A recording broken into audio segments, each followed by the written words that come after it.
విశ్వనాథు దర్శనమధికము. విశ్వనాథ శివలింగాన్ని ఇలా రెండు కళ్ళతో కాదు అని చూసి వెళ్ళిపోతే చాలు. సగృదీక్షణమున సంభవించు. ఇలా ఆయన్ని చూశాయో కన్నులు, కోట్ల కోట్ల కోట్ల కోట్ల జన్మల తరువాత జీవుడు శరీరానికి పరమేశ్వరుడిచ్చిన కన్నులతో విశ్వనాథలింగాన్ని చూడగలుగుతాడు.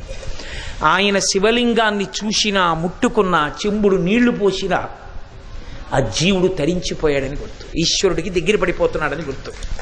కాబట్టి విశ్వనాథు దర్శనం అధికము. ఇప్పుడు చెప్పండి నాకు, కాశీపట్టణం మొత్తం మీద ఏది గొప్ప? అన్నిటికన్నా పెద్దదేది? విశ్వనాథు దర్శనమే. విశ్వనాథుణ్ణి దర్శించడం కన్నా గొప్ప కార్యం ఇంకొకటి లేదు. నేను చెప్పట్లేదు, ఋషులు నిర్ణయం చేశారు. కాబట్టి అంత గొప్పదయా విశ్వనాథుని యొక్క దర్శనం. అటువంటి విశ్వనాథ